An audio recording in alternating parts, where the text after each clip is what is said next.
za thon ei nanga singui amen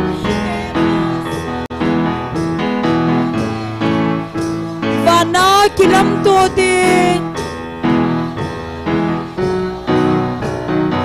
Zion tate zalen na ding ni chu anai tai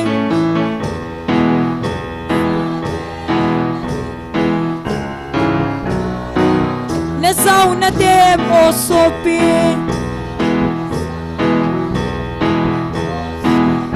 gay sang le chun tun sot kat ke hon hom lo din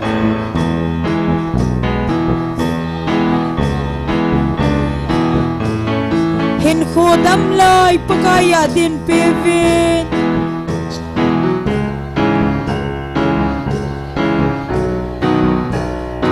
pakai krisa lal nagamatsun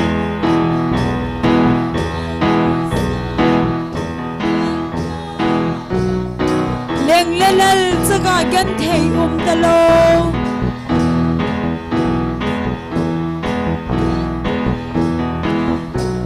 kal ka nga lal Zion sa telen na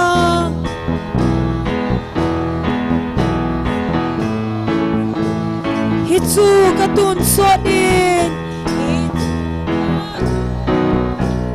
Zion sa te zalen na ding ni chu anai tai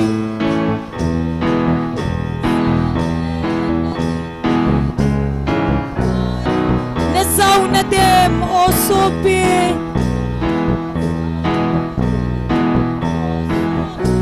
sang le chun tun sot kat ke hon hom lo din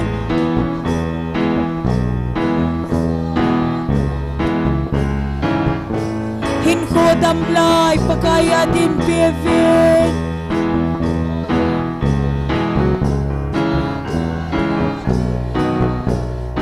lei set punin ki phela zong le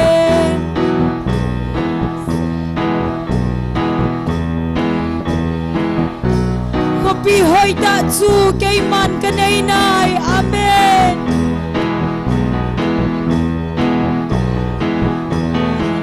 pakai sin na sem Zion cha te len na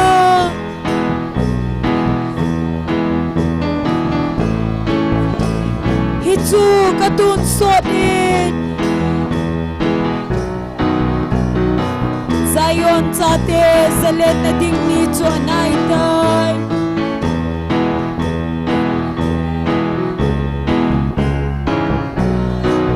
sau na dem o sopi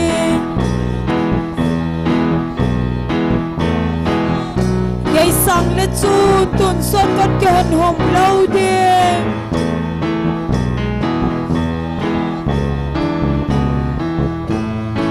hin khodam lai pakaya din pevin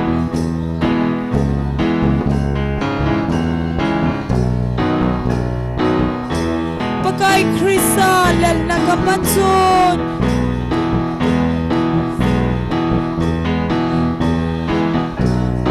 leng lalal saga gan thei talo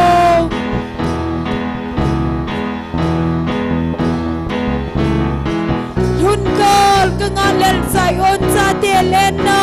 amen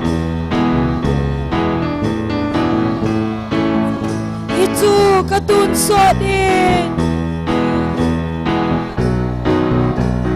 Zion sa te zalen na ding ni chu anai tai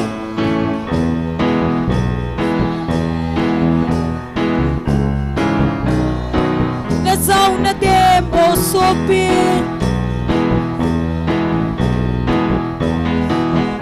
gay sang le chun tun sot kat ke hon hom lo din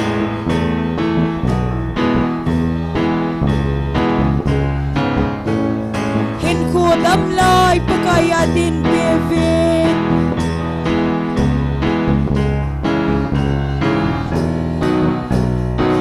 nilhum kon vai chi phat a hitai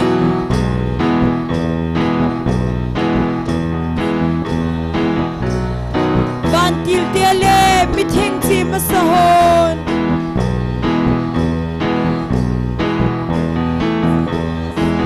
khong pile ba za thon ei nanga singoi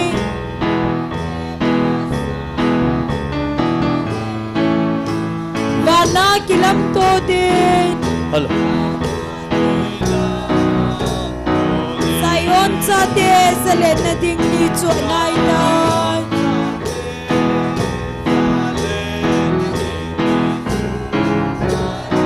na zau na dem o sopi gay sang la chu tun sot kon ke hon hom lâu din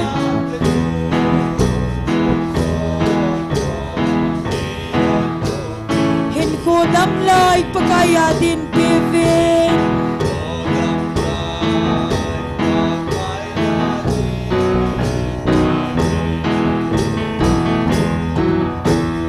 Hallelujah Leilal pon lo pi chu ke minte mi pi ho ibon cha vending khom tau hite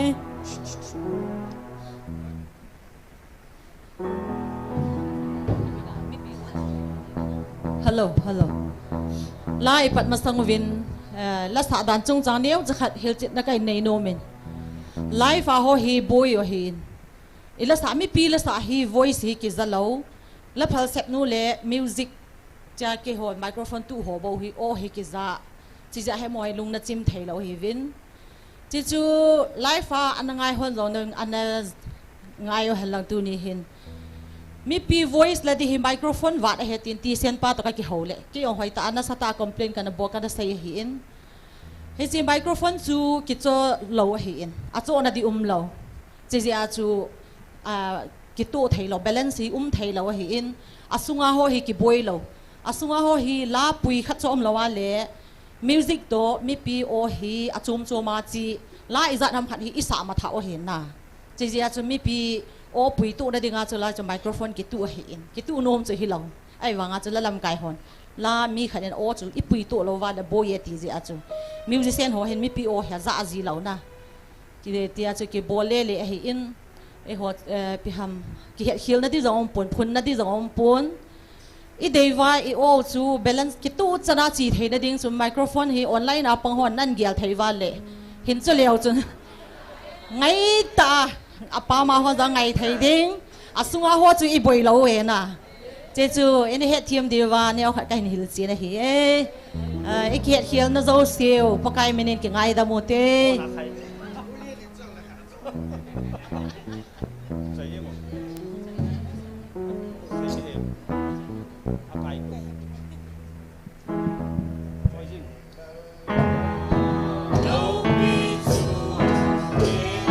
Mol hoi pa cha zong chu ke min te mi hin kho zong hi ahung mang loi thei a hi amen hi zong le pakai jesu ke ya amen hallelujah mol hoi pa bang lel jesu ke ya Ding apa tun sot gam noma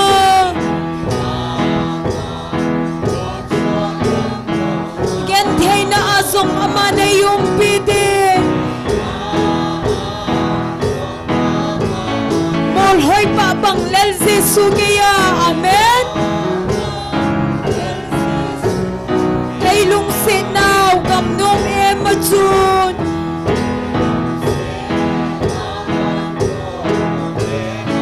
Chu tun sot val pa hi Gen thei thu sing zong leng hi noi lei se na hin a hi Agam ma chun ei pui lu nin te amen Mol hoi pa bang lel se su ke ya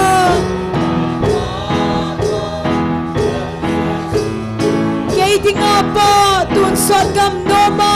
amen Gen thei na azong amane yung pide Mol hoi pa bang lel jesu ke ya Tu hin kamin beng beng sing song ne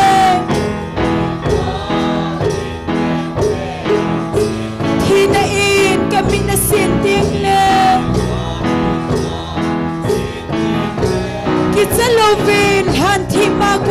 gai thâu đi Kamil hi dâu si thể hồ linh tê Mol hơi bạ băng lên si su kia Cây tình apa tun suat gam noma Gen thei na asong ama na yung piti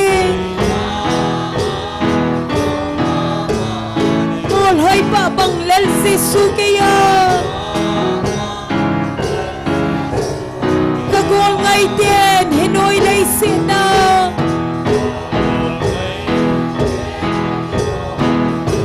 Dal hafin kalung mahale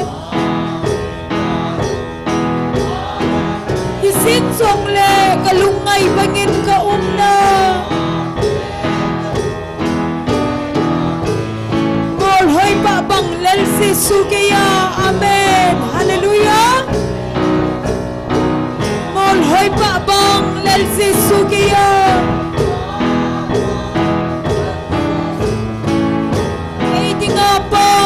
Suat kam noma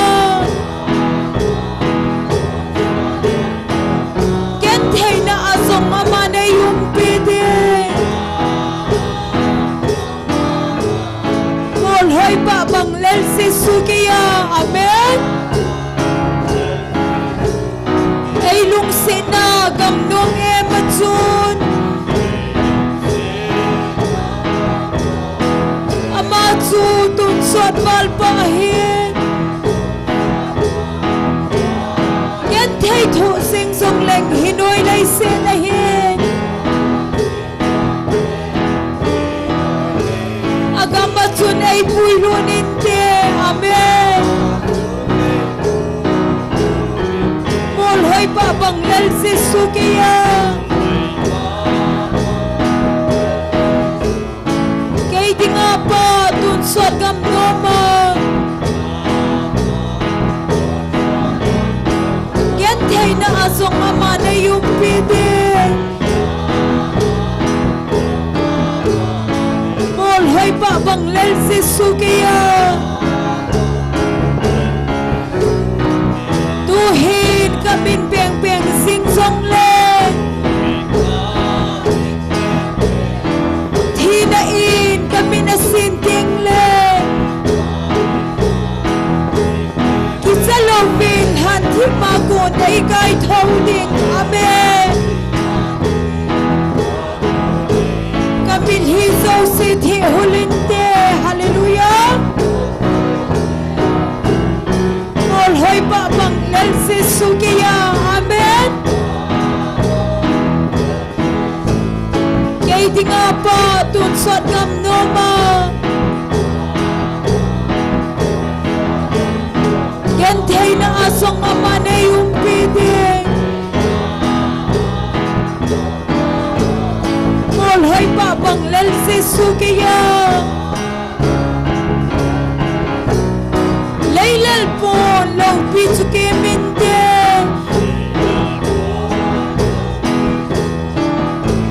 Mol hoy pa sa song chuki minte Ihin ho song hi ahong mang loy thay ahin Hisong le pagay si sukiya amen hallelujah Mol hoy pa bang lel si sukiya hi ay Kay di nga pa tun suat gam noma Yan thay na asong ama na yung pidig Mol hoy pa bang lel si sukiya Kagong ngay din hinoy lay sina Ay dal hafin kalung mahale Ising song le kalung ngay bangin ka umna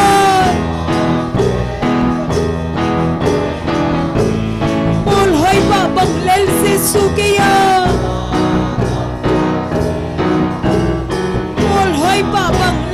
Giêsu kia cây thì ngà bò tuôn xót tâm nô mà gen thấy na song ama na yung pili mol hoy pa bang lel Giêsu kia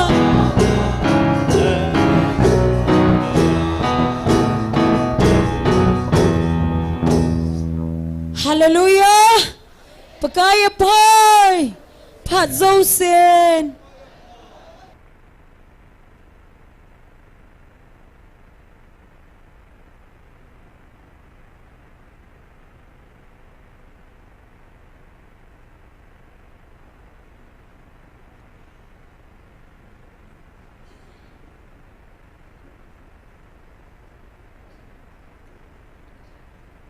online na hong pong so piula na te ho zo se han lang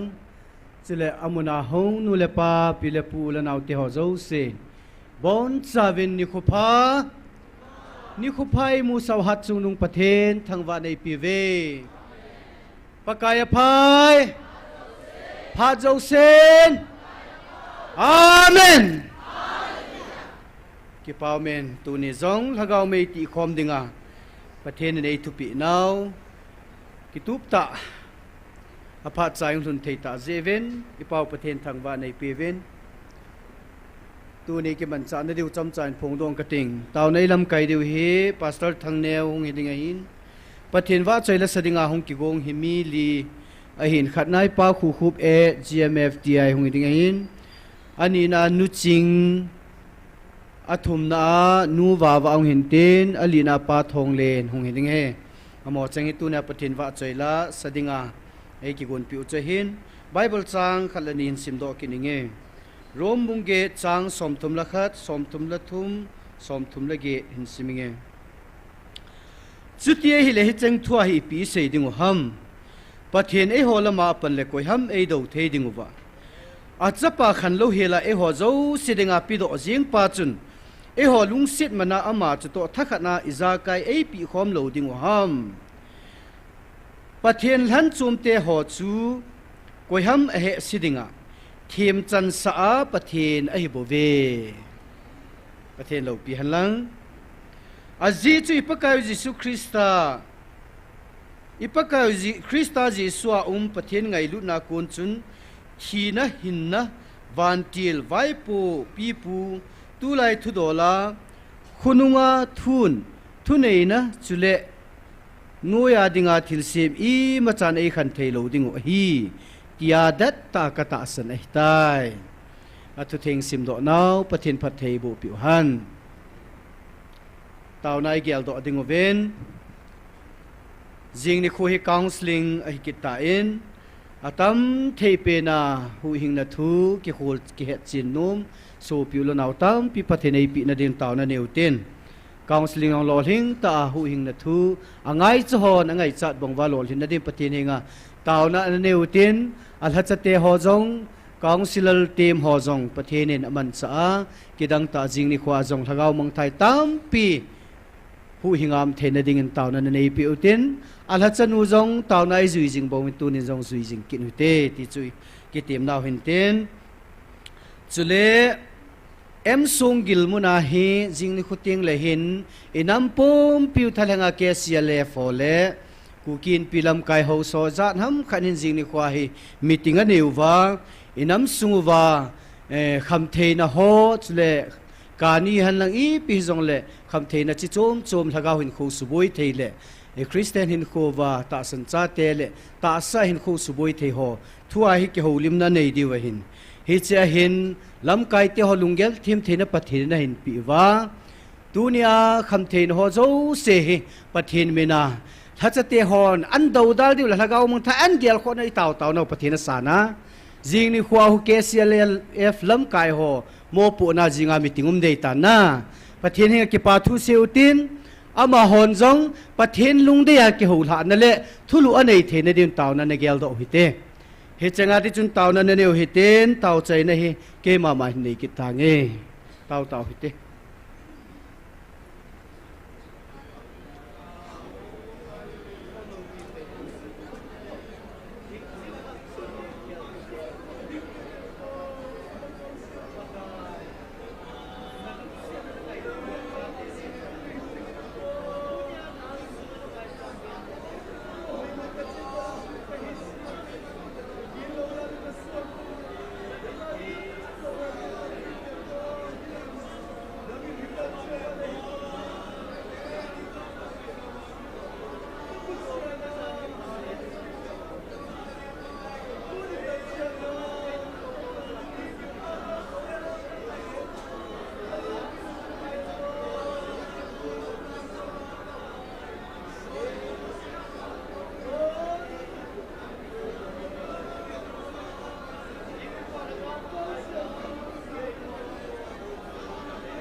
Kakipa uve hepa na chate na lungsit na nei chan na min theng ka thang wa vine jing ni kwa counseling ding zong pakai nangin lagaw mang thai tam pi hu ing na hin na nei num tam pi ne hin puilut pi din hinga ka tawin counselor team ho zong pakai nangin kidang ta naman cha ki din zong na hinga ka hung taw vine he sila pakai kanam sung uwa at singa them ho zo se zong ka pathe nang man het thêm thei na hin pen lang kapu Peter ngalen pakai zan khuwa ase na nunga zong hepa nangin lithu lam zon in kung tolin na tin na thupi anani nin lithu lama ngalen ta zong pakai alian sunga na hoi lu pi tunin na chaten zong pakai lithu lam zonin kalian kan sabuve ngalian tata ho nangin nei noi lut pi min pakai namin lau pi na dingin ho pa kanam sunguhi kama atha masangubin nahinga hung kileving kating pakai nangin nei sim pawin lang nang maang sung bel thei din tune kanam sung walam kaya chinga thema ki gel ho zo sin ahina paila apakai kineu sa ta na khupang bula hung kun dingin alung thim sung wanau man na hin tong ding na cha te mi lilongen ka hung taw ก็ทุ่มนักเต่านะเขาโจเซพัทเทบุปิเดวินกับโปรแกรมเขาโจเซนักคนหินหาดินฮัดสุงนุงกับประกาศนาจาร์จิสูนมินเทงประเด็นกองเต่าเว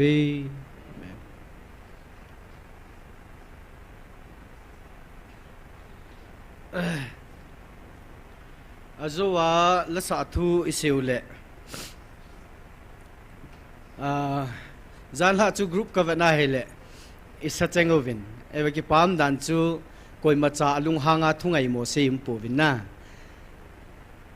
อภัทนาดิ่งทิลจูเสียอิเซคอมจิวเล่ทิลจูไอเดียจะจุ่มหุงกุนตัวจะทิลเล่พลังมาจีนกรุ๊ปมาดิสคัสนะพัดจอมจ่าอันนี้กินนี่ลูจงจูกินนี่หัวจงไอกิปาทุกันเซจินกินนี่ที่เราเห็นไมโครโฟนจ่อเดียงจุงเหลียงตัวเราดีนะแต่เหตุเส้นปาตุกกิฮวินเฮเล่ไมโครโฟนง่ายโมเอตินยาจูcollection bola ga adon di yang chu microphone ho cho na me collection di don di yang cho hoi pun na chulam kai ho anei ho ulanau te ho ni alung len ho lung se ten hi chi microphone hi aki cho a hi le i buina jo siu ki ham di he ti gelen ke hi cha chun pong nge tia pong no ma le hi chlai mun chun thil pha bol na ding mun len ta aki hong ti pakai minai phun do heจานที่จะกลอยนุ่นอัสเกดินนี่ขลุ่มกิดนั่นไล่อดีจ้ะกี่พลัมไอ้ว่าจะกินโซในไตจีไมโครโฟนหาสมจะจะกินใส่ในโซในไตว่าอุปายกินลุนสุมินเราจิเอกี่เตียหินลำกายลินฮอนจะเละสุมละไปอุลนาวอันไหนฮอนปะกายเมนาทิลพะบอลนมฮอนฮิจิไมโครโฟนจงฮิฮิจอว่าที่เส้นปัตตกิจะตัวว่าไมโครโฟนโซ่ฮิเทคิดโลเฮน่าอามาอลดีมองขัดเวตัวไล่คอนเนคชั่นเทดิ้งขัดเวแต่จู่ที่เส้นปาตุกิจะตัวว่าเลยอาจจะนุ่มหัวอาจจะเทดิ้งหัวจู่นี่กิจะตัวเดียวว่าปะกายมันไอ้กิเหตุสาวกิเตรียมน่าไว้บ่เวเจนเต้นปะเทียนว่าใจละสดิ่งอามาสเปนาหงดิ่งเงินป้าคุบGMFTI member อามันปะเทียนว่าใจละหินสันตินอันนี้นะฮีนุจิงอันหินเต้นนุจิงบ้านหินนูว่าว่าอินอันหินจบไปดิ่งเฮอมอจังหุงกิจใจเตียงเละเกยหุงเวลดินตะลวินตาวนลำไก่ดิงปาสต์ทางเนวินตาวในลำไก่ปีวินดินป้าทองเลนฮิอามันทั่วใส่ลายเละพันเตติพัดเละอันเก่าดิ่งเงินป้าทองเลนจงเฮปาสต์ทางแนวคุณกันเป็นตูนประเทศว่าใจละสดิ่งกันพูนดอเซเสียบานบานาหุงดิ่งเงินพัดกันปิตานเฮ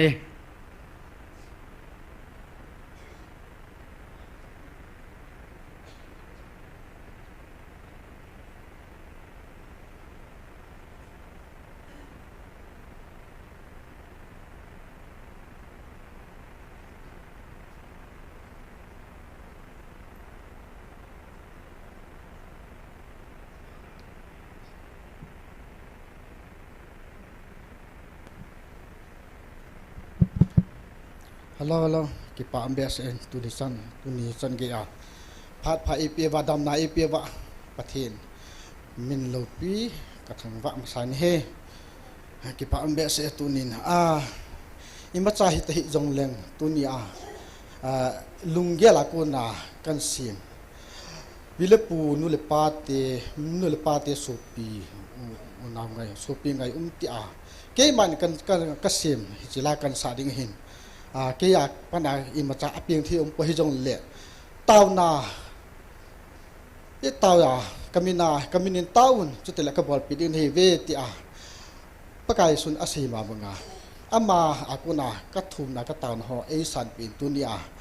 เกี่ยอากุนาเพียงที่มาจากองค์พระจงเละเพียงสัตย์อมสัตย์ปันสัตย์ตุนีอามาเกี่ยมาอากุนาอิมาจากองค์พระจงเละอามาปันปินจาลาตุนีกัสซิมอามาเอซิมปีเอเกลปีซาลาตุนีปิลิปูไงเตีย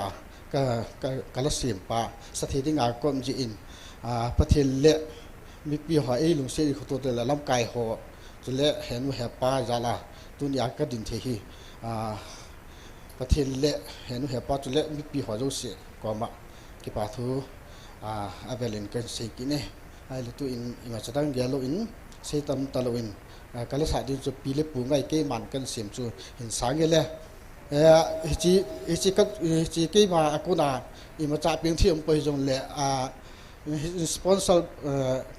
กัดสูตรนู้กันเอานู้ยันลิน sum tu pya ka hi chi kan sim to e ke apa na sum ima cha kon dom pai jol le ki tu pi ka so pinu jala bem nu na ama jala hi chi kan sim to he asa ke ma asim ke ma akai dan jom ke ma kai hin akya ki tu pi hi chi to ki to amadon nin ai khane tin mi pi hon ne gas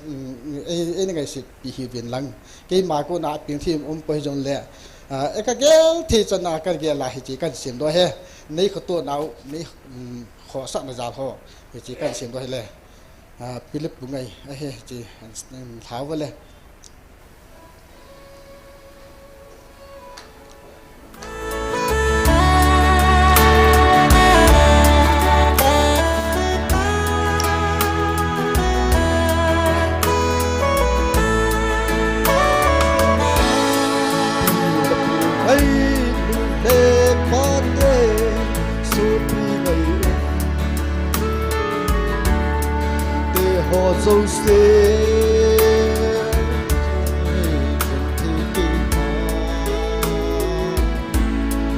có tôi này sân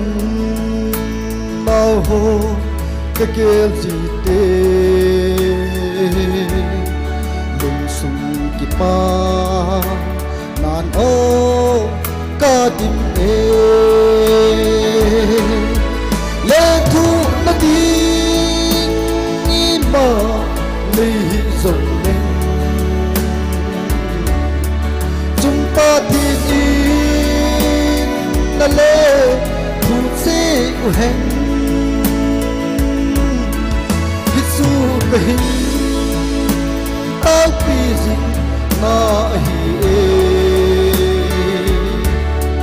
đi mơ coi in thật thì na bu dinh u hẹn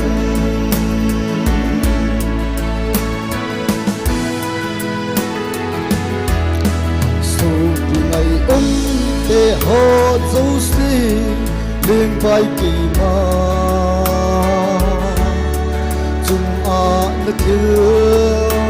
pha bồ vì bậc ai hết dính hẹn lăng nó tô nó dấu xí chúng lô hình là in là duy chính riêng tao hẹn lê thu nó đi như mơ lấy rộng lên chúng ta thì in là lê thu xê hẹn hít su cái áo pi gì na hi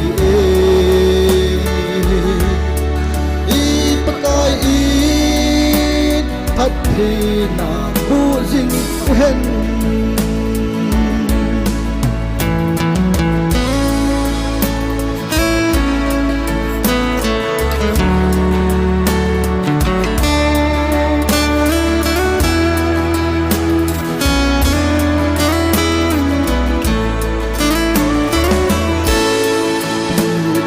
ngay lê rút đi lại rôn lời chân lấy xin ta mê linh mùi rồng hùng đi ba cái ít ase gam nôm chung đào miền môi tiếng hi cái kỷ niệm mà lê thu nó đi mà lấy rộng lên chúng ta thì in là lê thu xê của hẹn hít su cái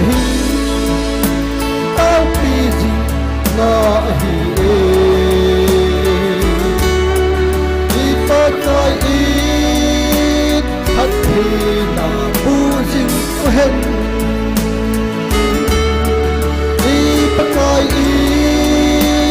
thật phát thi na bu ding u hen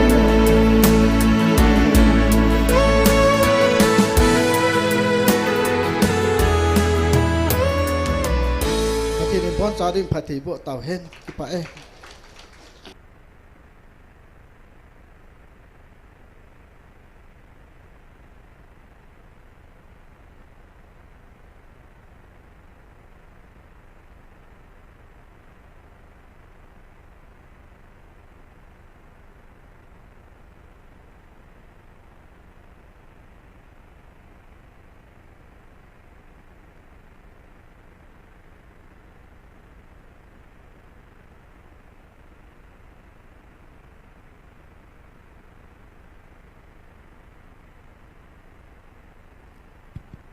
nu chingum lo na chu ti le nu wa wa ni pai dei te nu wa wa ki chai chai le pastor pan phat an kila dei tai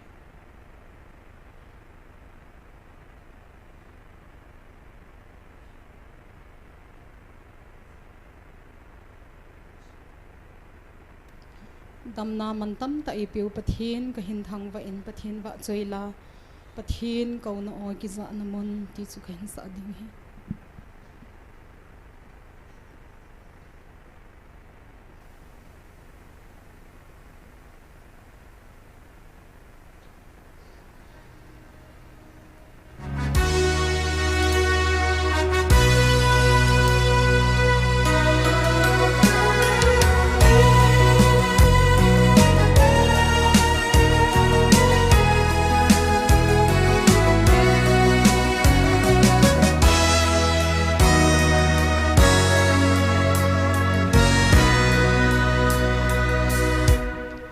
Nam pi câu na ô khu na Pathin ngay nút câu na Pathin hi ngay nút câu na hi Nam pi te câu na hi Nam pi te câu na hi Zo din siêu Câu te na mun so din siêu hi te Pathin câu na ôi ki sa na mun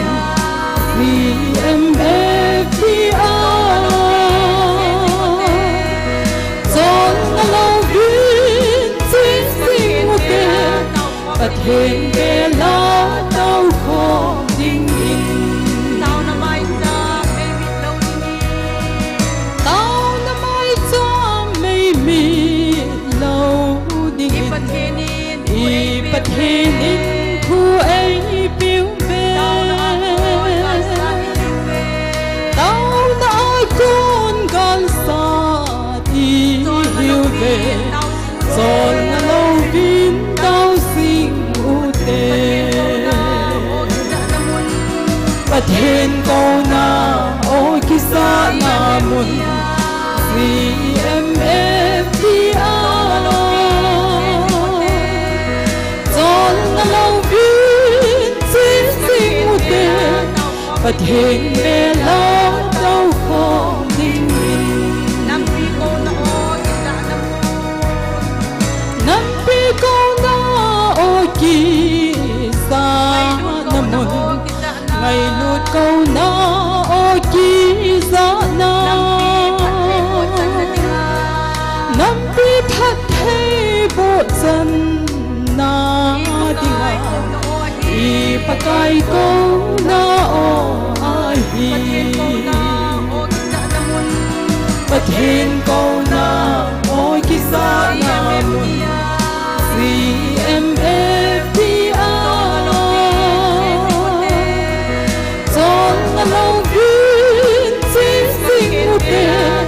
Pathin me la tao kho ding ding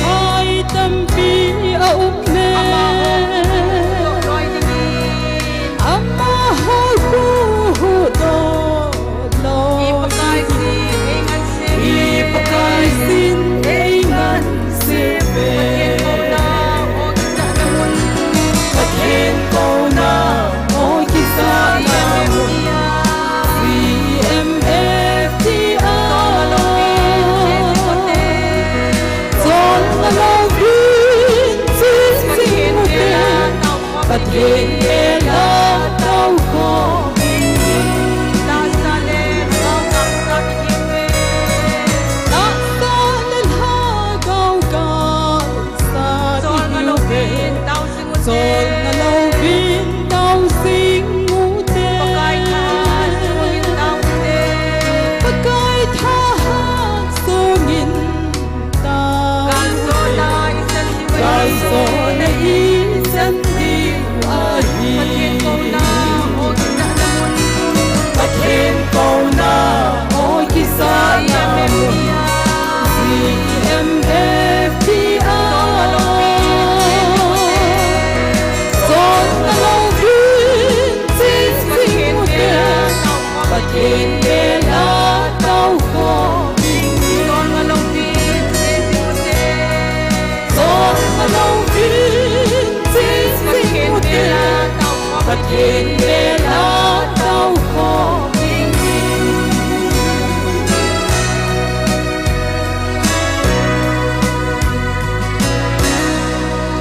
Thì nên nằm pi và tiếng in phát thấy bộ bị tao hẳn.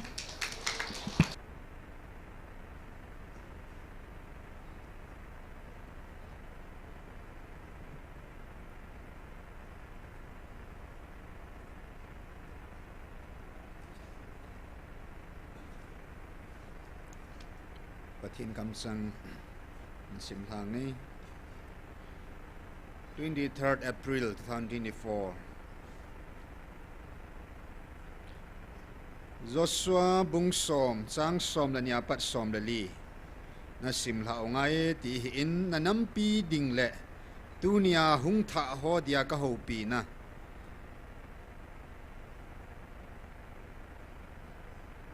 pakai na mul mi te Israel cha da pi do ni kho chun Joshua pakai za a sejin he chia thu se chu Israel mit mu pet ta hitia ya se hi Nisa Gibeon khupia dingdan hanlang ha zong ai zalon phaya dingdanin ati chin nisa zong adingdan tan ha zong omdan tai Israel nampum pin amel mateu chunga phu ala su masang sen a umdan tai echi thu sim hi za ser lekha boy ki sun hiloham ni khatling set tabang van lai zola nisa omdanin nisa lum wa lo hilen omdan tai pagkain mihim tao na asan pia hitabanga abol na hi masangin zong hitsinung hinzong asu kapuy azitsu pagkay amma tain Israel dingagal asat pi hibove hallelujah pathina tuing pathebo piuhan lang akamsang tahil sit be na achun nang hodingin kay mangal kasat pi nai napuna patew ka napuya nisalal ha ka natutang bangin Tuni nang ho nammi te zong nagalo ka sat pia kay man ka tutang pi na hive tuni hitsini ko zong hi ni khat ni thum ham ka bova ata sanhon na het diu hi tuni hitsini ko nang ho dia sa lo dia kay man ka tutang hi amen ha beding zong ampo in la mang ding zong ompo in pathinin tunia tu punanu nga zong asaitain tuni ni kho na chung baga kitip na ka villahi hitsi keimain ata san ho nang ho lungsunga kipana nang ho zala kalung lay na zala hi ka su champi ding na hivet yung ay seipi ta Israel te kum som lian na puipan tu na ho hi kum izat pui du ham ti si hepovin eva pakain ka su cham de hetin he hallelujah apot sin su nang la ke hitan hi dunia hilai munan sia ni zagil le ni som ko vali taw naw hi pakain ni khat banga ni banga ni thum banga ke main ka tu tang pi nei vetin ata be at nang ho ipinatiu ka hepoin ni khat ka chi ni bang bang je hi jing lai cho ilung thimi ni kho hi zat hung ki taw ta chim na jong om de po sol na jong om de po na gim na jong ad de po beran de ding om po aji ni khat banga ni banga ni thum banga asaw pina ni thum banga ki gel bat malai hi hit so ilung sung ba hita bang ho nai sa pakain hit silung thim e ho ata ho lung thim hita bang anom khalo pathinin nang le ke lung sunga ni hizat ni taw naw hi ni khat ni ni banga lunggel ngai tu ei khumpi pau pathin thang ba ve hallelujah he chun tu ni hin hichigal sa pathin hin hichigal shading helova tu ni chan ge ya koima asu thip the lova kam ke the a sei the lova koi jong pathin hin hichigal jong asu beiding ama ma hin melmaten ni sunga sumang dinga gote tu tanga thal asang mai chang alak nei te sipei e ho sanga nei te azana nama zong a ho sat na zong alle thuma azat thuma tam zote ho sa zote pathienin tu ni sunga sumang dinga got nam mi te chu ni mala la pakai zalin 23 24 25 kum thumi gal kai ta ve hallelujah pathienin gal ei tu tang pi si ui ya tunia lungmong lamong ama in hilai muna taw dinga ei ko khom zal ei thupi za lo hi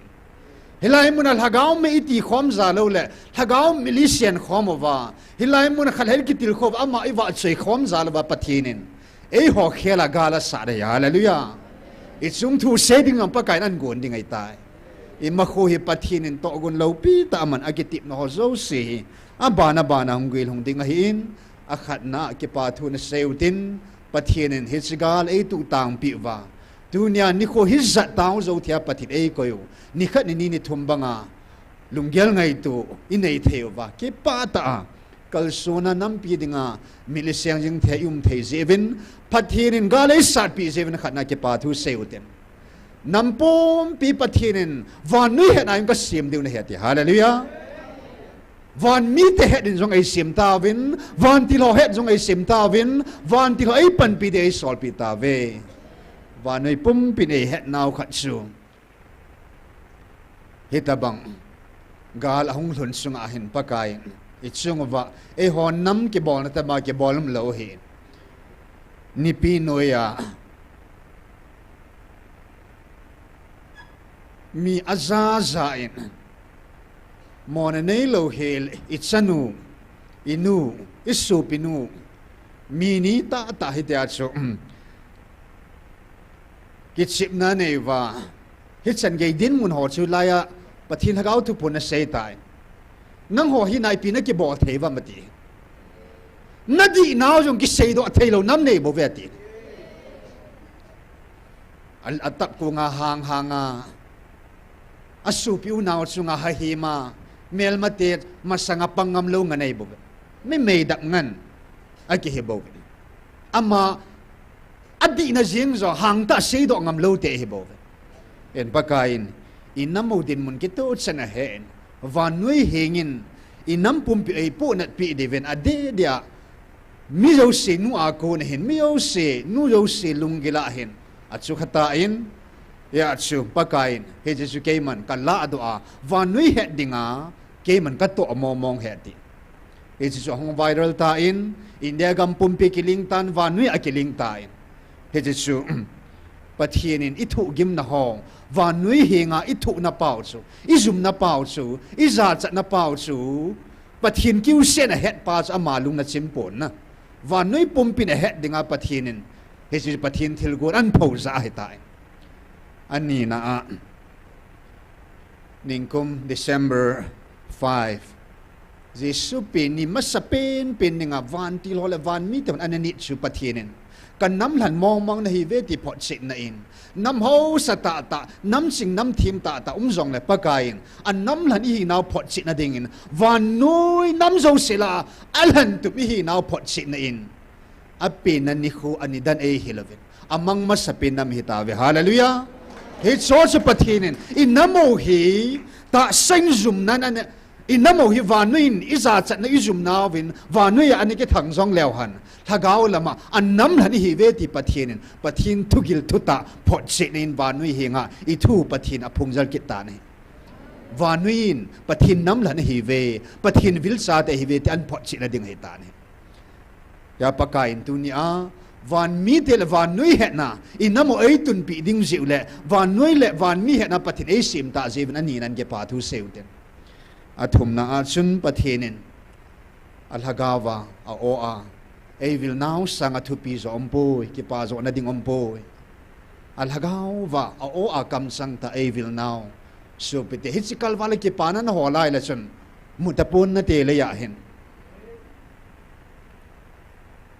na hin khulum kein ki pana ding hitsikal van hagau tuin la ta sa tuin lang ipitu yang hol beding akal van go hol beng si mutapun na te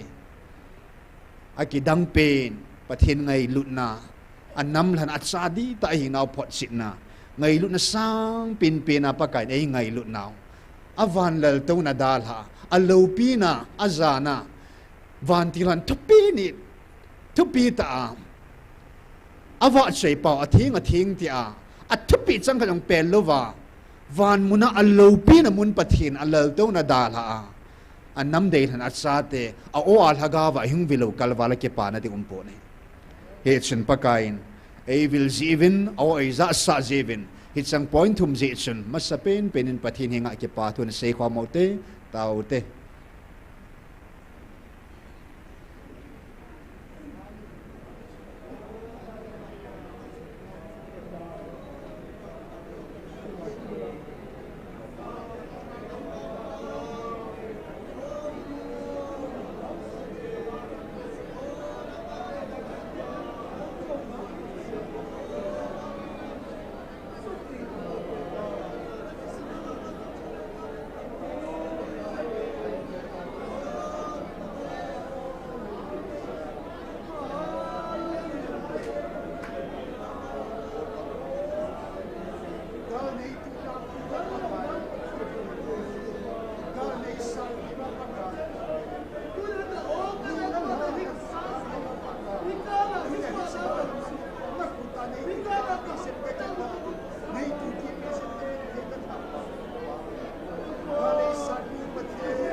at sa ating ngay lusing.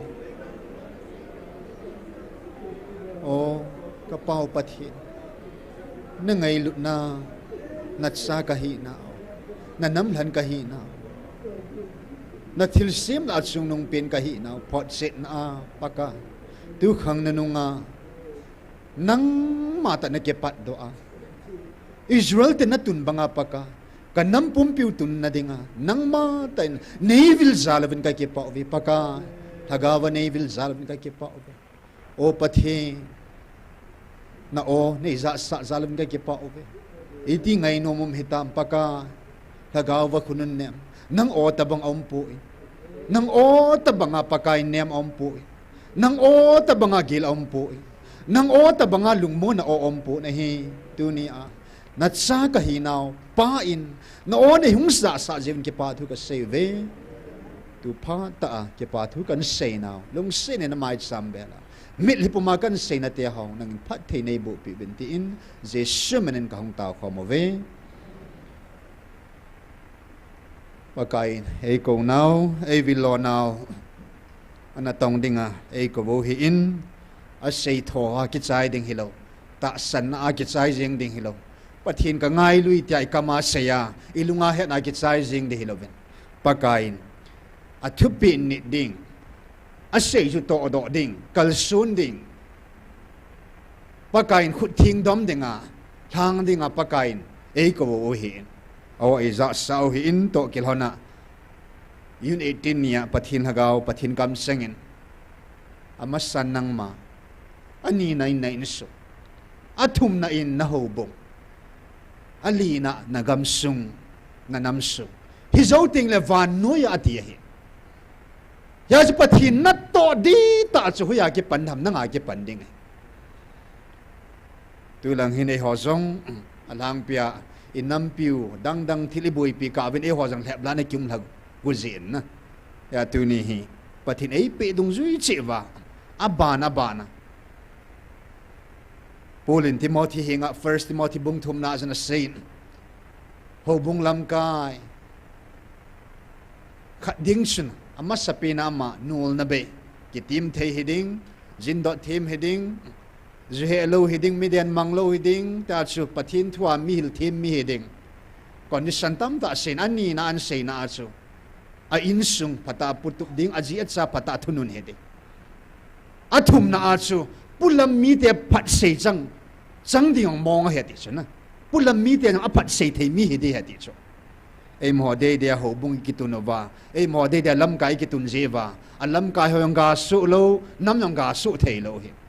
ya pathinin tu kum hi kum sang ni la som ni le gup kum tha pathin ei vil ka lo akum li na hong he ding ai ta ya stu kum mai pathin na to ta e ho song ito adi ngai ta in ha ta ki hambol che do ngai ta in nung son loading pathin en hagaw kal bi ap pau i kal to zo adi hin che denga hin tu hin pakain aban bana sing taw di hin amma sapin pinin ei ma che ding ki taw tin pathin kat sa te ei min vo ta le pathin sa ma kau mangain lung thin na kan nei ngain ta salam thil ngai chat ho zo se kadal ha zo ngain vanui le sel thil ngai cha jo se kadal ha zo ngain kai ki su thing jing ngain pathinen ei ngan sina banga thagaw me mi lipumin ti ve na ti hen na ngai lu na ta am lo ting le mi li jong om lo hin ya as ngai lu na ta nei ting mi li jong om hin ya chu pathin ei ngan sina thagaw me ti denga tu kum sunga jong phatta pan ila thena ding oven ei ma chi dingin jong kitawo tin nang ma taw na akuna nang ma thu se akuna na thilpi akuna na chon na khana akuna thagaw ma akimat thina ding tu kuma jong nangin jong nang pan la na akuna na taw na akuna pem khat be pa kai dinga na bola akuna thagaw mang khat ani be akimat na dingin na mat zo na dingin jong tawen lang akhat na ei ma chi dingin pathin ei ngan sina mo pu na ei pi na dol chi ding ei ma mi dang ding ta hui ben nang madalung gilin nangai chan pathi ni nga dinga idei chan ni ke thu motin aban bana tun hi chiding taw te te taw zon nom na du kan sei de tun taw ki do te e ma chi ding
Amen. Hallelujah.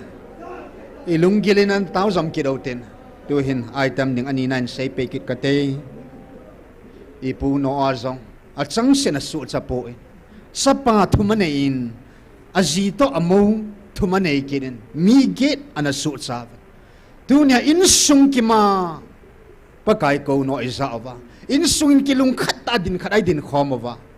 Insungin hagaw mang matnading apan ila komova. Insungin hagawa tu kumang kalbise tu ko ba ise kom thena dingo izi itsa inu ipa isupi ulan awa dingin insung kana pathin ei koi khom naw insunga dingin pathin lung leina thuta le hagawa pathin amma lung leina banga tu kuma jong i ho do thena dingo i taw do thei chi na dingo ven lung gil ta in insunga dingin izi itsa ding inu ipa ding isupi dingin ipipu dingin na tao ko mo te kalakan kita tao pito te insung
athum na dingin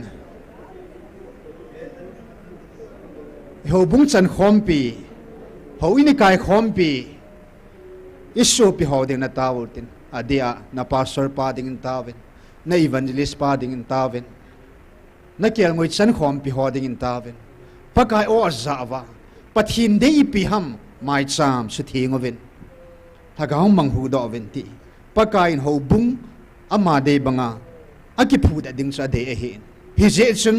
ei dam ei do dal ho ding taw pi utin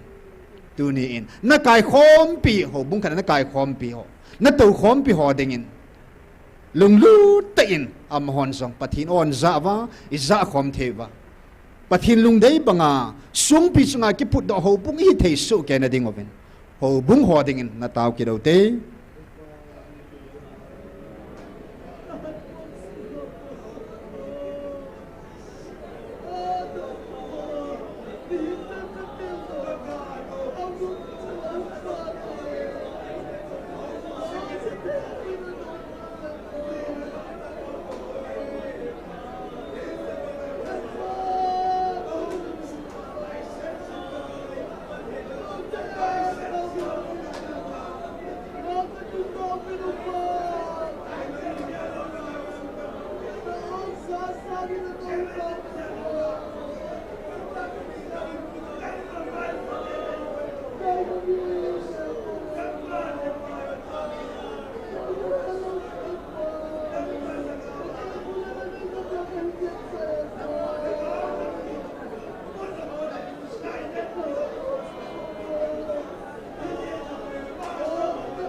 Amen. Hallelujah. Azona dingin anataw kidaw tin tu hin. Nam sunga pathin ay vilo now. Anama ay kuwuhin. Kiel ngoy chang si khoma hong ahin. Sang ta yo sila khoma hong ahin. Kiel ngoy chang sin pakay oza. Hagaw mang thai zo sin hin na muthe na dingin. Inam sungbal hagaw mang ho dingin milipumin. Anataw tin anina pakain. Gam hi gam ting hi dinga ay piuhin. Tukuma zong gam hi pakain itsan ham khana isu thing zo thena ding oven gam sunga ding zong nam sunga ding hagau mong ho ding le gam isu thing zo thena ding avin pathi hing ana taw ki dote chai nai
ka ki pa ove paka nangma ngai lut ko na ka chan the jeun nangman hetsi ka nammi pi te wa mang ho khu nangma na henga ka pui lut ki the na dewa nangma mo pu na ka chan the jin ka ki pa ove pathien ka hin thang wa ove nei pe banga chunga ko na namo pu na ka chan na ho hi tu hin lai sung se hilova paka khang som sunga ke ho ka hivin ahong ping ning ka tu ka cha te ho hi nei thu pi ho leng thu pi ka to lawa ka mur suwa ka subuli theina ding ovin na lagau thing thil bol theina na lagau thing tha na lagau thing na mei kong sun nei ki thu pi jing ovin ti in hu hing pu jesu man ka hong ta kho mo ve amen pa thong lên pa thiên hinga ba chela sadingin na ko te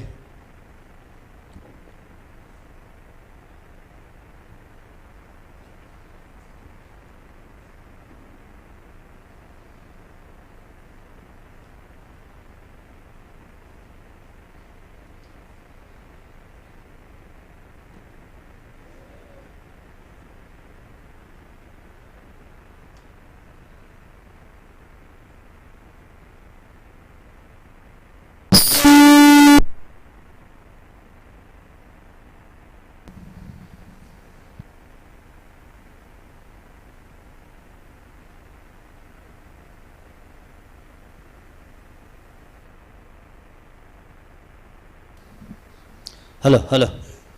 ka chom mang din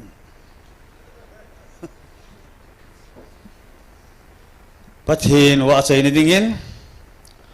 pu ps la sim pathin gam tip gam ku kidam ka ngai lut ka chate ka sa tawe ti hi a he thim lo lai a he chen the lo lai ho dingin tu ni a tha ben isa do nom kit ben he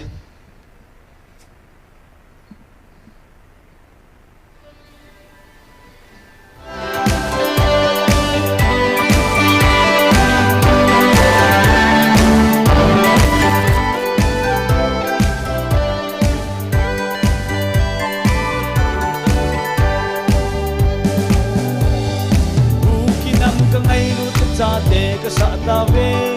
lấy sẽ là phát thấy nó sang bên cho có phát thấy na cây mà ai ta san đâu sẽ phát thấy nó hi cái bé hi chỉ khen là phát thấy nó hi ta lâu hết đi dunia có điều nào đi cô hi ta lâu đi lên kami Israel te cái nàng cả mà cái quỷ lâu đi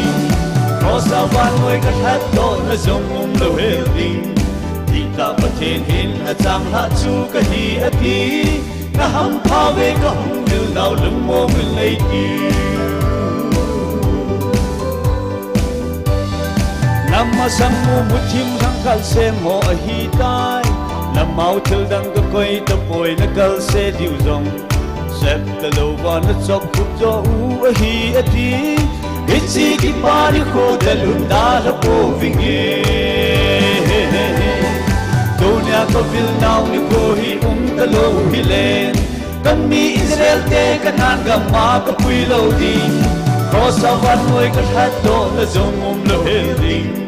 kita pathin hin na chang la chu ka hi ati na ham pha we ka hung dil nau lum mo mun nei ki hallelujah baka phai ha dâu sen amen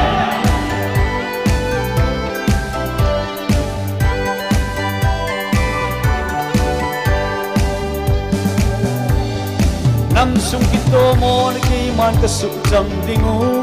na pu na pau gam chul sa ho ka pe kit dingu mun thuma ka op hum na jong so ma ka pe ding hi chi hun ka sen kay man na vil jing naw vinge dunia ka vil naw ni ko hi ta lo hi le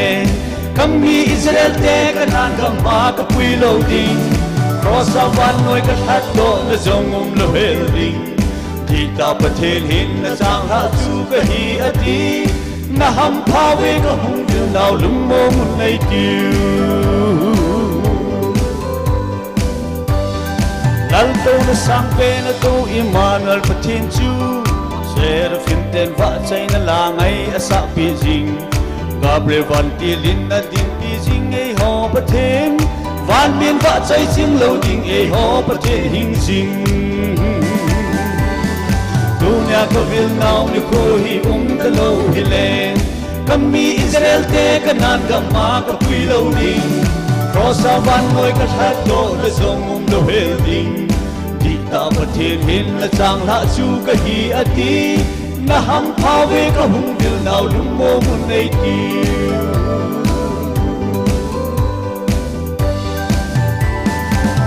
pathin ni bon te di pathe bo pitang ki pat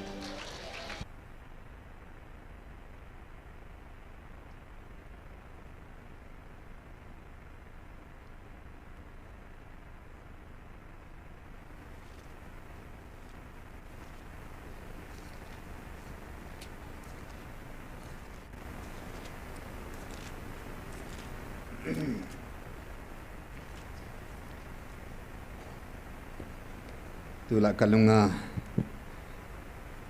pathinin e ho pi jing na khat thu he masan ka simnan tu ni yang sim kit ta dingi luk bung som la bung thum sang som thum la ni som thum la thum chin amman am ho za chewin lang chu chi si al za chun ga seun ven ke ma tu ni le zinga thil ho ka no do a ana ho ka dam sa hi athum ni le ก็ใจสุดิงฮีอาหอยจงเละตูนี่เละจีงะจุเละอากิดนี่เละก็ชีนะดิงะก็ชีเปดิงฮีอีเจนามิติลเยรูซาเล็มลวะทีมกาวที่เทอหิปูกตีวินอาเมนปากายอีสเตอร์ซันเดย์ให้วิลนาวังเซนเซตันจานยากตุนยากาลโจปาจงเกยมากะหินจานยากาลโจปาจงกะหินจีงากาลโจดิ่งพังเกยมากะหินเวลาฉันมุตาตุนี่เละจิงเละทายาอันนาดัมโลหกะดัมสาถ้ากาวบุกันอดอาเกยมากัจีนะดิ่งกัจีเท่าเท่าดิ่งอันนี้ทุ่มนี่เละเกยมันกะกูลกะตุบกะดอยสุเกยมันกะโตโตดิ่งกะจอดิ่งหิตายดิกัลวารียอาทีน่ะเก็บไว้ในทุ่มลินนี่อินก็มาสังขามเทปุ่นลานาโกนินทีน่าโกนินอัฐาวกิตาเนี่ยฮาเลลูยางั้นน้ำมุกับวิลดิ้งก็ตุนโดดกับวิลดิ้งไอ้ทีนไอ้กิตีมินี่ยาสิน้ำมุตุนโดดดิ้งเกี่ยมาทูบจีดีเหตุชูเกี่ยมาทูสาบูกับคำสั่งหอบฮิตจีดีเหตุยาตุนีอาอิเซตาวินไซปีอจิงเงินจีนตินนะอุ้ยใจอาบเงินกี่หับบินตินอธิบังอินฮิไลมุนเทงฮีวันติลกิโลฮอนลาซา December 5, 2023 อันนั้นนุ่งปีนักเก็บผลบางละสุนฮิลังมุนฮิเกหัวดิ่งอาศัยดิฮิลังมุนอันปฏินับปฏิเอพัลตะโปเวติเห็นนะมังเทตะโปงาติเลวเห็นทุกผลนั่นดิ่งอาชูยิ่งเฮลากาบุกิมันนายลายเกียงบอลละหัวจะสิกิมูดิ่งอาเก็บบอลข้าจะโจมมาเห็นอัมหัวมอมุนมอมกันในตะโปเวติมุนเทียงเห็นติฮิตสิบังอินกับเบลวันเดียวจงไอเวลวินตูจงปฏินลากาวินาเซตายปามลังทูปุลัมทูกิสุบอยสักลัดไปวินาทีอะไรละเราดิ่งหิเซงไงปามลังทูน่ะละดิวฮัมเกมันก็วิลนาทูน่ะละดิวฮัมที่กับเบลหงยาจงกางสิงไอบอกเราตาโซเกี่ยวจงเฮียสุนวันที่กิโลหัวจง December 5 ปนะฮิไลมุนะมุนมอมงในตะเราดิ่งอาทูปะเทียนินอาทูขาตันตายเลย23, 24, 25 at si sa ita 26 panin hin ay honsong pam lang tu mo la tapote at asan lo ho tu mo hilay mo na pulut pote patin ay will now to say otin hilay mo na at asana hagaw mang mana patin alopina at sunga ki pung ho tu bo say otin usa ho tu vat sa ho tu say pote Satan tu dia baltun hilai mama modin mun ane po vinahi ya pakai na say na an Satan lai munai na o zo hi thildang mang hi vin keima va choi non mang vinati nei hallelujah yes kum thum sung patin ei lit thi nga ba hi chat ei puina wa hi ei ho zong ta sal hagaw kam le jong ki su thi ngau ten na aki phuna mun ha thin bangin ei ho zong thing thau senin Lasa dengan anak kita lagi sahingin, tu say dengan anak kita tu kisayin, tilkau na tu say dengan anak kita. Tahu dengan anak kita tahu zingin, nadam na tu say dengan anak kita nadam na tu say zingin na. Evangelist nuzong tu pun lai le, tagaw tu pun lai le, hung ham siya pau hin ati sa ham si so na. Atu sunga jong su ama phal na lwa ke tong kha lung hang ta so lan na. Ya pathin dunia van tilhon sana nei ta bolo se hon song amma jong zau ti amun thiang zau te ka ti yesun tu kum sung so mila gup akala sim ninga akuma sim ninga 2023 4 5 tele kal tu mi sia do ta so hallelujah akuma sim ding so akuti ta kum thai mi man ta vai le sun dunia hi ai hon song ta be a pulpit hiปะเทียนเกยมาเทียงก็ฮีตีบังอาเทียงจังเอาเต็นปามลังทูมอมังกิสุบอยสาโปเต็นเฮลัยมุนาอดีตนัทุเสหอเจ้าเสจงเห็นปะกันขัดเล็ดกิติลโคตูวินาทีบ่โจอัตสันหอกิติลโคตูนั่นดิ่งปะกันเสดเสยปิวโจนะอัตสันโลหอทูกเสยนั่นดิ่งอันมินจงมินพาคำจงโลโจอุ้ยจะหอโดยจอยหอZau say ngay lua Satan diabol man sa ho tu ho po na Ako busivaban Dr. Hegin hilay mo na patavet sakit dik ho zau sivat sa di tiyale patinang khata sulan na Ako tiyale hilay mo na hi Ata san lo ho tu momong pulut lo ding hi mun thi nga hi na hin na ipisinam tai la hilai mun hi ipu zakomin kalbile kido vantil ho akal tawu akum su amu a van mun thing chan gya hi chi Jacob kalbile su kido lu na pakai mun thing chan thun na dinga na pathina mu sa he ya tunia hilai mun hin ko pau hin van lal to na pana hunga van lal to nai ho zong van mui hun theina ding wa pathin to gon lo pi ta le hung do pi naw he hallelujah le dang man ngai pu na hi aman ei do pi kalbia chun kal le honi kal hung thau di hallelujah e chun kalbi ichung wa to lep na tham lungoi van til gilo ho July 20 ni chun thu pun an nei ta win ka hung lo naw anaki do china win ti in pathin hagau thu pi dung zin July 20 su na chu ke mana kel handi hon nam na kel handi hom ti thu pi na hin na del han ni kho hi in ni ha chun van til kilo kan sol ding ai anaki do win ti so na kan solon ho ji ho na he thim thei mo mong pu ve am ho ta kan sol ding in anaki do win ti hi chinya amana sei chu til sim zo se amos pathin ama simin ki ho sang ama sim ka hi vetis ama thilovin khat sang poitis ya ki ho jong til sim kat ka hi vin ki ho thu in ki hon jong na ka tong thei po vetis ama thu ka pel thei po ve nang ho chunga hi chil hep na nang ho chunga chi ha sat na thu gim na lung ho hi na pathinu phal na lovin ki hon ka bol po vetis akut yai le job jong se pakain thu gim na thu ding achunga patip na lung ding zo sil hep na lung ding se pathin phal na pi cho ala chan chunga hep na hizat thu gim na hizat lung ding ong pathin phal na pi cho a zona ke ya I ho pau chapa hung pa ta sa hung pa jesu ama jing yong su hep ma no ma hi in tu ni in ama chunga hep na thuwa kunin hin ane kitil kho tin chiding chun Matthew nong sein Mark nong sein Luke nong sein hong le Luke apa hi kan la do no ma hi in hi cha hin kan sim la gang sali hoi ta ngai vin lang Luke bung li chang khana panin sang som la ni Jesu kel hep na ati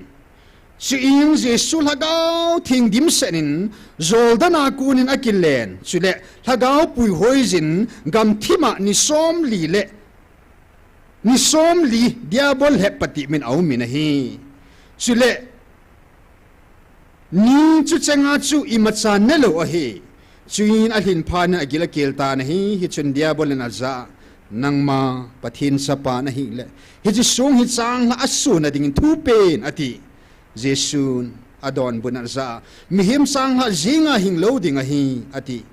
sin amman apui tovin mit phat ka lovin van nui lei sit gam zo se lengam zo se vet satan a hi chu in diabol sun aza hi chang zo se chunga khatna thunei na ni na lopina thunei na le alopina nangma pe nge I zenam ti le ke ma e ki pe do a hitan ka pe nom ka pe ding a hi hi je chun ka angan na bo ko ma chi bai nei bu le abon san na nga he ding a hi ati chuin je suna don buna za akisune nangman pakai na pathin chu chi bai bo in lang ama jeng bo hovin tin ati chuin Jerusalem apuizin chule ho in tingvu ma adin sa kidin aza pathin sapa na hi le hitcha panghin nangma kile ha jengin ki chom ha jengin I zena miti le amma nangma chung chang avan til ho na chang dinga thu pin tin chule amma hon akhut wa na dop dingo hi achuti lo la sunga na keng ki su khana te ti na ki suni ati chuin je suna don bunin nangman pakai na pathin su hem pati bi in tin aki sei ati hallelujah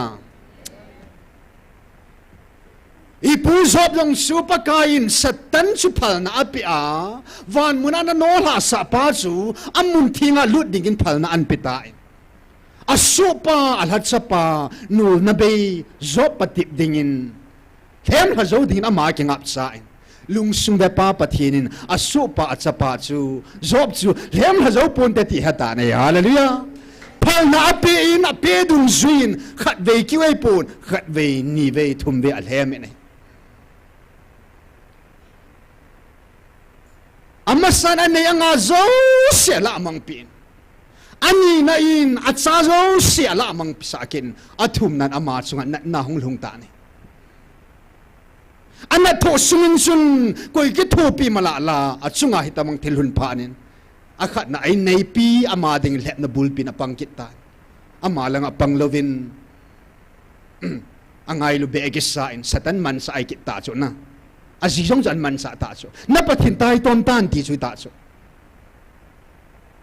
abani aloi ngai cheng ho hong ki dovin mi thum hon ato pi vin ho set to pho to ko bovin na chon si ya na mit mo mong ja nang chung hai ta bang thil lunga ya ti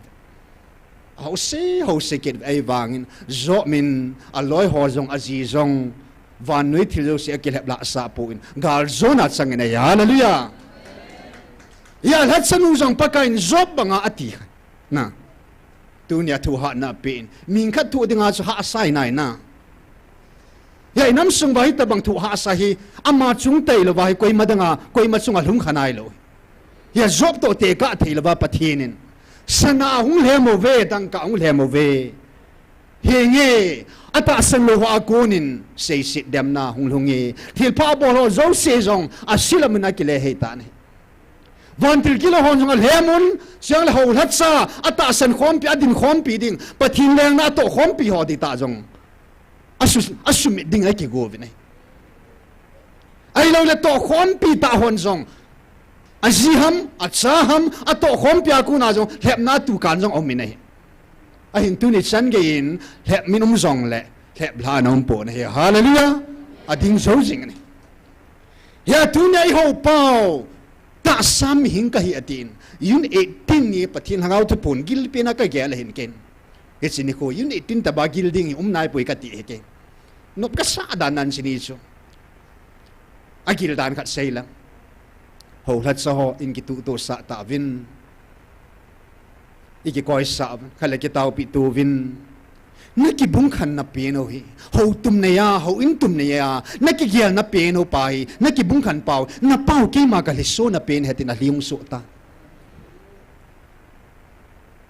he wa chen ka bol ding ho in sei pi kong ki koi tu vin ka ki tau pi tu zo vin nei ve vin ka ki pa na mi lia lungi tunia na ki lung to naw na ki ngai lut naw hi tuni bo hi lovin akhang in nei mu sa jing vin ati ne ai la chini khwa ki tu to jo se jong ama ma ho ina chi ai la achum chu mai ki ta vin agil dan pa ka se no me na hi chan ge ya chu ke yong ta sa a kan le la ya chu mi hing ka hi ati ta chu mi hing ka hi in mi hing in atho zo se anan dan a het ta bangas ki yong ka het he ti su izinam te kiong mi hing ka hi ka chan ding jong ka chunga thil hung ding ka het sa he ti su athu ha ding jong ka het sa hi a hin la ke man ngai lut om pho chu ka ke pho a hi chi cross gal van nei gal chu thil danga ka zoi po ngai lut na ka zo a hi ati nei hallelujah agil dan chini chu ya samma jong si ho banga mi nga hi in he have a 100% God 100% man fully God fully man agatin theologian pa wa chu pathin hinal hingsat mi him hinal hingsat anain pin dola ta sa chana ma chu koi phungam chu da phunga hi koi sa ham jo sep cha hi ta salama chu apua pa David sun sila hi ahin la thagau lama chun ama chu koi sun koi pa ai po nei van lal to na to pa hingsing pathin su hi na hi hallelujah nang le ke bang nu la pa nei po nei sila gui la nei po nei tun sot pa cham na leng pa hi nei hi na ling set chu anei ko mai ai la hi chi hi na ling set ni anei na a chun amin hi na a diabol he pati min zob le pati dinga pathin aphal helai mona la chan le pati dinga phal hi chi banga ama jong le pati dinga chu amma jing jong pathin sapa jesu christ amma jing jong chu diabol he ma anho mai phal na pathin phal na pi ti nai ni som li sungna lem tai na lem zo po in ni som li hin pharin ama jong en na lo tui don lo yesun agil akil mo mong tai kil thu ha dan su hết sự kê điều anh là hít vào chun hẹp na massa pen su ta sang ngày chả na hẹp na nei ta ne gil ke lai ta ni som li an nan ngol nunga he va chu na ending a hi dan nangai lu be ki sa nan sei di ta pathin sa pa na hi le he ji sung hoi chang la su sa nang nen hẹp na hi ta a hi na mai na ki hẹp la sa po in a hi ngo ne chang la su sa ne po na hi mi hem sang ha zinga hing lo ding hi satan ja ki din te pi in a bon zo vina ya hallelujah mi him sang ha zinga hing ding ai pon pathin kam sung so bo wa hing ding ai hallelujah a ki lep la sa po ni ata sangai chat am hing lung gel zo se chu ata san a ki lai ta ai wang chun ki lep lai nom po ni ta sangai chat ta sa hi na mi hing lung gel in chun ama lep la but ni nom po ni ani na a chun a hung tai và nơi lấy xịt lên gam lâu pin là dấu xì, power thân này nó họ dấu xì là glory lâu pin là dấu xì cho vẹt sайн, càng sung à bộ của mình, hiểu dấu xì cặp bể đứng này. Bùi German yang khát về Satan lẹ ba âm thủ na, à khu mong giang khu chul san bul khu, lẹ ma âm đàn thủ sấy cho, hung cái tụ thêm. Nam sung à hậu sập na cái sim đứng này hết cho, nam sung à mi hậu sập na cái sim đứng này. Lam ka sung lo pi di dan le a khu sung lo pi di dan su nei ho vai la hit san ya tia amit la hi avet sai ta chal hagaw mi na chu a hin la alunga lungmon na chakhat anein a ki la sa po na hallelujah ya su pakai ji suma tang hit ni khu a chu ta sam hi nga hi in ta sihi na a chaman zong hi dam hisi lo pin ho cha de hi dam hisi thanein ho cha man de hi dam ama lung lam ta yong sa le bi ding satan a hin la ama in pakai na pathin bo ama bo hovin lang ama jing bo zen len tina kisun bo vetina don bo ni hallelujah hiya tunya hilai lagaw thupon pathin thu hing mama mangsa dem do da loi koi man sai pon diabol la man sai Jesus heblat ni nga jong chun diabol satanin Bible pathin thu them gau thu aman sa Jesus heb hi Bible mama mang cha heb hi tunya hilai muna ki phung pa le e ho zo sil hem hadinga ithil dang amang po we Bible mama man sa diu hi Bible amang sa ta in hitina ki sune anti ta so andon bu so na aki sune te Bible mang sa Hisipani naman song tuhin atum ve na ding tin in ho in ting bum Jerusalem ho in ting bum ading satan in ting bum ma chon ki chom la in ki si e hitina ki sune chom la yong la chun van til te na zan le ve hung bin tin songa na ki su kha lo na ding na veng na vin te ti cho chom la na ti cho thep na atum na in ahong tai ai in pakai sun akilep la sa de po pakai na pathin patip hi in satan chi mang na ti na hallelujah satan chu ki bot pi ngai chu jesu min pon in ta no ngai a thu ngai pi lo ding hi a pathin ha gau thu van nui api atwing hi za sim ding uma evangelist puna seinan e ho jong kitil kho tha ki do ten na lung han thui pun kitil kho na tingai seu hi helanga thu bi mam ta le nom keu se het lo di pa het na het no mo na pathin het ding hi zat van nui api athui hinga bible scripture zakat le som kul hing ta chu ata sang hona don bu zo na ding scripture holy bible mun zakat le mun som kul hingai ta athu pon jing jong hi ke man ka hena lagau tu pun mong kila khoma ki ji zong chu pathin lagau tu pun kiu se jong chu ver som ngale ver gup lang hing ta chu adang dang to ki ko mai le chu na tam mong ta chu zakat nai lam ta chu a khut ya le hi se tu pun ho do chu ha sim tang o na het ding a pha chi yo chu hi na chi mang lo na ding ipu pu mo sin zo swa ko ma zeda jong ki hin ve a jong ki hin na nung sa li na ti chu he chung pathin thu chu simin chi pin bolin tong na ti thil dang bol ding om boy pathin ei ho pi now i sei ding i bol ding ha bona ei sei pi chai su ke tan na wa mangai lo hi his mama chu man sa diabol cha thu ti la thua tha ti la tha na thisan ti la thisana ikibut pi di diabol chu Yesu ni pakai pau cita banga lep nung jong lep la anung lo bangin kitil kho na dinga dunia e hon jong tu kum sunga tha bia ei ma chi ki tom la thagaw wa kalbi kalbe bewa khan to be na dingova 15 February 2024 hichini kwa pathin hagaw te puna kam sang thugu khatai se piu chin sim ngei zona dingin Eliza chung chang tha dole hi in turin nang hon hi ko ma thudo nom na nei ovin na lung thimova na het no mo ke man ka he e he ji ka so pa Eliza chunga kana to na thugu na het no mo ve ke man amma mi hinga ta sa ka van til ka sola ke man ka pui to na thu na het no mo ve amma banga alung thima ammi him lung gel lova ka dinga na tong ompoi ata sato kala na pin khu ata sa ngai chana le hichi lei sina ding imatsa aman agel pon tong jong atong khapoi keima thupe bowa kal suna hi zin hichi lei sina ta sa adal ha ding keiman kanom tapon hichi sun atta sal hagaw keima kom hunglunga hitai hallelujah ya dunia e ho zong ni zagi le som ku val hilai muna satan masanga bo ku bihipo tau tahi ivin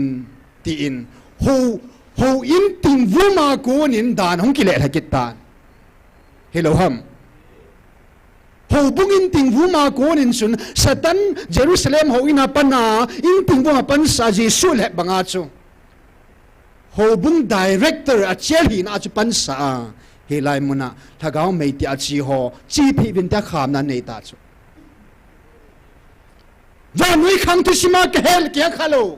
pathin mina taw khom ho Jesu mina taw khom ho aki khaeti ei ho nambo ni bol do chu satan ho ja ki kham khapo nei lam ka sunga satan ho amun mun amo vin ho la cho ki thu khoma bo hi bin din thuga na anei povin sung asul aga su thang kha povin hin na ating kha povin hi ni khoja get wa hilai muna ipu Daniel banga ni hizat ita khomova thagaw me kiti khoma hilai muna ho in ting vuma ho in taw tahi bin ta thu an pi chu satan kam sangai bo ve awaza pi lo ding am ho kam sang jong ai po asung ba am diabol bom him na til kho pa chu ko hi a ati chu na ama hi talo a til kho pa a bol pa a zo ja san bol ta chu a hin tu ni san gi apang zo ho ki but pi zo ho taw hi vin chi ti na ti nunga hung te ho tunia na pal zo vin na gal kai zo ve hallelujah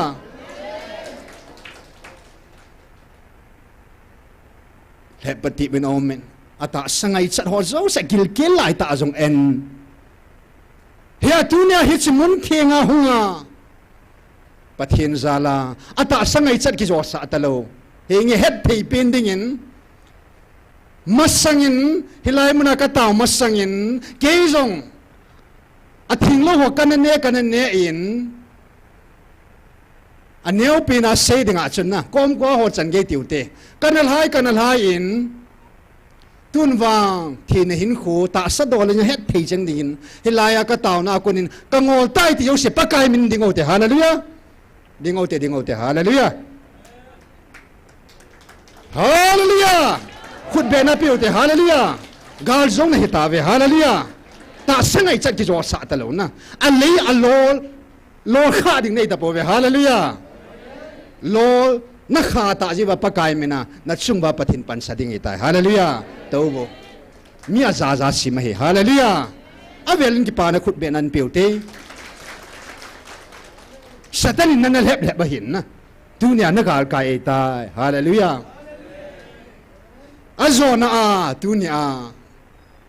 hilai muna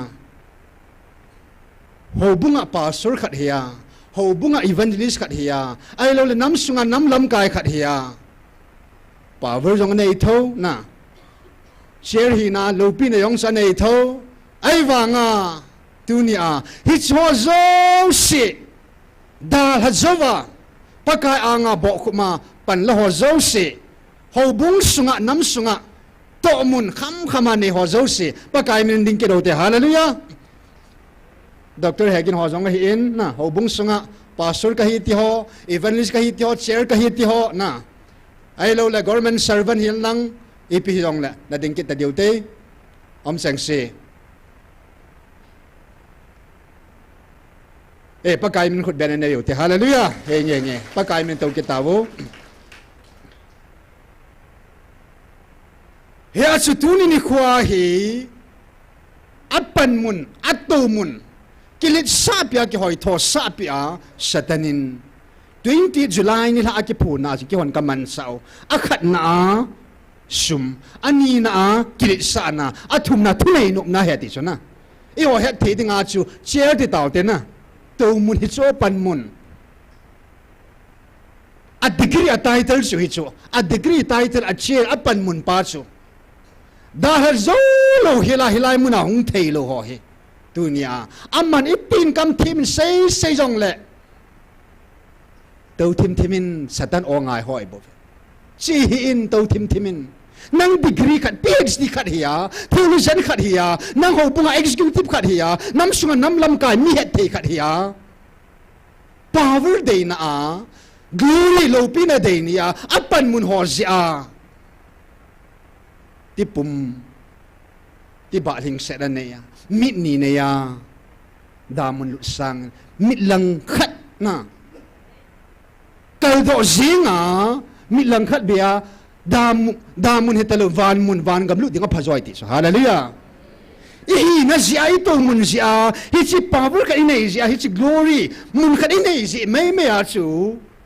pakai ko no zatalo dinga idam sunga ki gel ha jing ho kala mi bang se ding ompo ne ahin dunia adal ho zo si adal ho zo dalin pa patin thangwa ke do ve ya che thu gim na chom dunia hi ni zakit ba thung taw khom sung ba i pao i ho pao je so ma jong le min o min lep la nom po ne hallelujah tu ni san gya pan lo hi le min o mo vin lep la nim ta po ve pa patin thangwa ve ya gal zona pakai min ai chan jing diu hi in ha ta tu kum 2026 sei to kelana lung theng sela pathin mi ti ho ta taw khoma pakain get somebody ho na taw ba na au long li ba na taw banga ta ima kho ba taw ni ha che din na ya ji ki gu ding wi ha sa de anom samo mo ni hung ki gel po tin na a ha pin long thu di hung ki gel ha jeng o tin pathin ka phale he ti chu a satanan phal zia zu tai chung wa hi pogi pi bam ki le ha be chu i pi yam ti le ka cha te pot ki gut pi yang pu zo che ta ben ti te hallelujah i pa wi nei su no chu pogi pi am ki po sa be pu zo tan te ti chu ya sung wal hep na hi pathin phale hi bol gim na jong pathin phale ding hi thu gim ho zo ha san ho zo hep no ho jong pathin chung wal hung ding a phale hi ai na ne ki hep la sa kha ai la ba wang se na hi ahin pakain na hep la zo anom na dinga na pi pon na gal kai zo na dinga pakain na pi hallelujah tu hini bon san ding otin keman taw zo na hinai tangi iko ma che tu te diute ki ngai lut ban sa na kharin ka ke pa ove pakai ka ke pa ove ka hin thang wa ove ka hin soi an ove ka hin dam sang ove thil dang ka sung po ve si na het na jong ka sung po ve nang ngai lut na bo ki sung nam mi te ka hita thil dang ka nei po ve ka nei sinu jesu na mi nei bo ve oh pa nang ngai lut na sung nunga ka cha te nei min bo ta jim na min thing ka thang ba ove tu chan pa kai nangin muthim lang khal thum nanati in abula ka taw na wa thum khat ni ti nehin sim su pi ven na sem ho ta ven tin na min thing ka thang wa ave kal thum kala se ding kal thum ava na ti ki na thuma ko ni khat ti nehin sim su pi ke da ven na se zo ke wi lo na chop ko boi tai nei ti pi ke da ven na min thing ka thang wa ave oh hilai muna ka tiu hit sim me hi ka nam pum piu salva na ding le lagaw mang kamat na ding ole ô pakai gam tip ka gal kai na dingo zol dan li ka gal kai na dingo pakai ahi tui pi san ka gal kai na dingo hichim mei hi ahi bove pakai ka ke pa amol leng te Israel de na zo sa banga pakai ke hon zong le si leng hole thagau kilo leng gam zo sen ka zo na dingo chu hilai muna kilung tu a mit li puma ka tang naw he bove nang ma ka va chai naw he bove lung senin pathin tu kum sunga zong nei ngan sena bangova taw na mei li puma ka ti zom thena dingova lung senin pathin nei gal kai sa ta vintin ka taw ve paka nagar zona nei mu sa ta vintin ka taw ve satan lengam siman vo diabol ka pa pathin na chunga thutan na koi sai ta vo diabol na thani na manghan vo diabol na lengam ji siman simhan vo diabol nang manahin natil mi hozong o tu ni ni khuin na chan yu pathina got sahita vo diabol hagaw mi na ka jinghan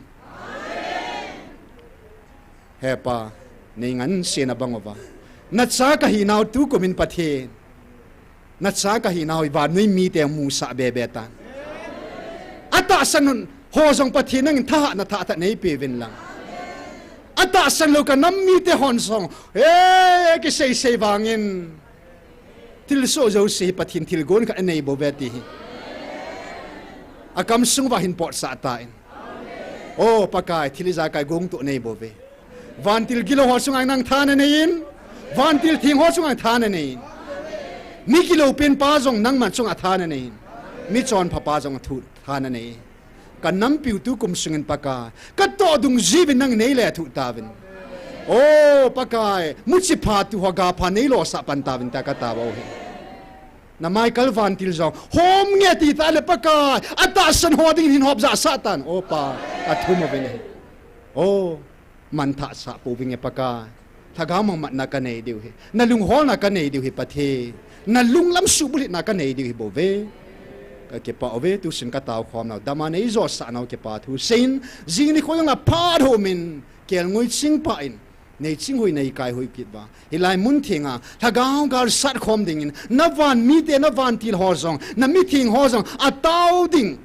tam ta nei pui khom ta vin tin thang va in ke pa thu sin je shumen ka taw khom ove hallelujah amen oh